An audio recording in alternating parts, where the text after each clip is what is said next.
High আমি রূপম। এখন এই ভিডিওতে আমরা ইন্ডিয়ান সিনেমার বেশ কিছু আপডেটস দেবো। তো চলো আজকের ভিডিও শুরু করা যাক। আজকের প্রথম যেটা আপডেট সেটা হচ্ছে স্ত্রী 3 নিয়ে। হ্যাঁ, স্ত্রী 3 নিয়ে।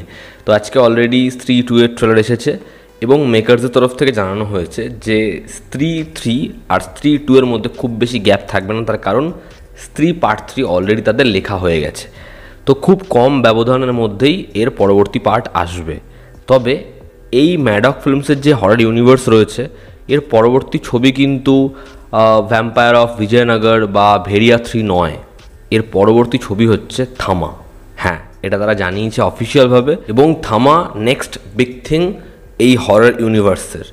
এবং বলে রাখি, এই যে প্রথমে আমি বললাম ভ্যাম্পায়ার অফ বিজয়নগর বা ভেরিয়া 3, এই ছবিগুলো আসতে অনেকটা সময় লাগবে। তার কারণ আমি আগেও বলেছি, প্রোডাকশান একটা সমস্যা হয়েছে। এই ছবিগুলোর বাজেট বাদবাকি ছবিগুলোর তুলনায় বেশি, সঙ্গে সঙ্গে এই ছবিগুলোর কাজ এখনও শুরুই হয়নি।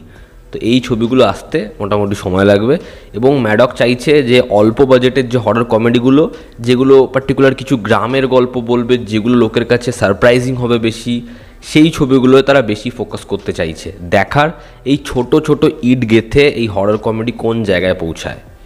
আদিত্য ধারের সাথে রণবীর সিং একটা থ্রিলার ছবি করছে, যার নাম হচ্ছে ধুরন্ধর। তো এই ছবিতে ফিমেল লিড হিসেবে দেখা যাবে ইয়ামি গৌতমকে। ইয়ামি গৌতম তার স্ক্রিপ্ট চয়েস, সে যেরকম কাজ রিসেন্ট টাইমসে করছে ব্যাপক, তবে এবার নিজের হাজব্যান্ডের প্রোডাকশানে তার পরিচালনায় ছবি, দেখার এই ছবিতে তার কাজ কেমন হয়। কানাপ্পা ছবিটার ফার্স্ট লুক আমরা দেখেছি। এই ছবিতে অক্ষয় কুমার রয়েছে, এই ছবিতে প্রভাস রয়েছে। তো এই ছবিটার জন্য মেকার্সটা প্ল্যান করছে এই ছবিটাকে ক্রিসমাস 2024-এ আনার। তার কারণ এই ছবির কাজ মোটামুটি শেষ হয়ে যাবে এবং তারা এই ছবিটাকে একটা বড় ইভেন্ট রিলিজ করতে চাইছে। তবে যদি পুষ্পা 2 নিজের 6 ডিসেম্বরের ডেট থেকে একটুও আগে পিছিয়ে হয়, তাহলে কিন্তু কানাপ্পার যে রিলিজ ডেট তারা প্ল্যান করছে ক্রিসমাসে, সেখানেও বড় পরিমাণের সমস্যা দেখা দেবে। রিসেন্টলি কালকি ছবির পরিচালক অর্থাৎ নাগ অশ্বিন, সে সালার 2 নিয়ে স্টেটমেন্ট দিয়েছে এবং সে বলেছে যে প্ল্যান করা হচ্ছে গেম অফ থ্রোনসের মতো কিছু। এবং প্রশান্ত নীল সে নিজে জানিয়েছে যে সালার 2 এর কাজ এ বছরই শুরু হবে এবং তারা সবাই খুব এক্সাইটেড সালার 2 নিয়ে। তা খুব শীঘ্রই সালার 2 এর কাজ হচ্ছে, তার কারণ প্রভাসের এরপর যা লাইন আপ, সেই প্রত্যেকটা ছবি 2026-এ না হলে 27-এর জন্য প্ল্যান করা হচ্ছে। তো মেবি সালার 2 তারা 2025-এর মধ্যেই আনতে পারে। সিদ্ধার্থ আনন্দের পরবর্তী ছবি কি? সিদ্ধার্থ আনন্দের প্রোডাকশন হাউস ম্যাডফ্লিক্স পিকচার, যারা প্রথমে ফাইটের ছবিটা প্রডিউস করলো, তো তারা না এরপরে বহু এমন প্রজেক্ট আছে যেগুলোর সাথে অ্যাসোসিয়েটেড হয়ে রয়েছে কো প্রডিউসার হিসাবে। তা সাইফ আলি খানের ছবি হোক বা তা শাহরুখ খানের ছবি হোক, দ্য কিং, এরকম অনেকগুলো ছবির সাথে তারা অ্যাসোসিয়েটেড হয়ে রয়েছে। ইভেন হয়তো আমরা স্পাই ইউনিভার্সেরও বহু ছবির সাথে দেখব তার কোলাবোরেশন, বাট সে ডিরেক্ট কোনো ছবি এখন পরিচালনা করছে না। এবং খুব লেটেস্ট সোর্স থেকে জানা যাচ্ছে যে সিদ্ধার্থ আনন্দের পরবর্তী যে ছবিটা হতে চলেছে, যেটা সে পরিচালনা করছে, সেটা না কোনো ছবির সিকুয়াল নয়, সে স্ট্যান্ড অ্যালোন একটা ছবিতে কাজ করতে চাইছে।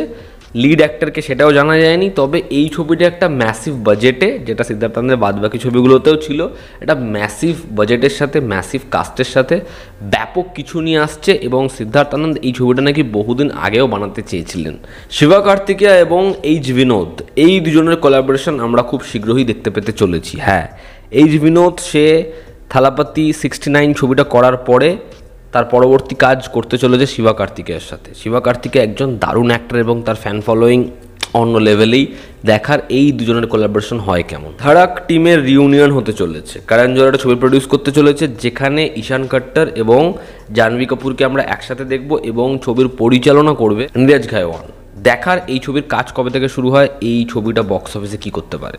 এবং আজকের অন্তিম যেটা আপডেট সেটা হচ্ছে প্রভাসের ফৌজি ছবিটার অন্যান্য ডিটেলস নিয়ে। যেমন হচ্ছে এই ছবিতে দুজন অ্যাক্ট্রেস থাকতে চলেছে, একজন মৃণাল ঠাকুর, তার সাথে ইনিশিয়ালি কথাও হয়েছে। এই ছবির মিউজিক করতে চলেছে বিশাল চন্দ্রশেখর। এই ছবির পরিচালক আমরা জানি হানু রাঘবপতি। ছবিটা প্রডিউস করতে চলেছে মাইথ্রি মুভি মেকার্স এবং এই ছবির পূজা সেরিমনি হবে আগস্টের এন্ডে। আর ছবিটা ফ্লোরে যাবে যেরকম অনুমান করা হচ্ছে 2024-এরই নভেম্বর বা অক্টোবরের মধ্যে, এবং ছবিটাকে রিলিজ করার তারা প্ল্যান করবে 2026-এর সামারে। তো এই ছিল আজকের লেটেস্ট আপডেটস। ভালো লেগে থাকলে লাইক করো, শেয়ার করো, সাবস্ক্রাইব করো। তোমাদের কি অপিনিয়ন জানিও। জনতা আমাদের পাশে আছে। আবার দেখা হচ্ছে। Take care.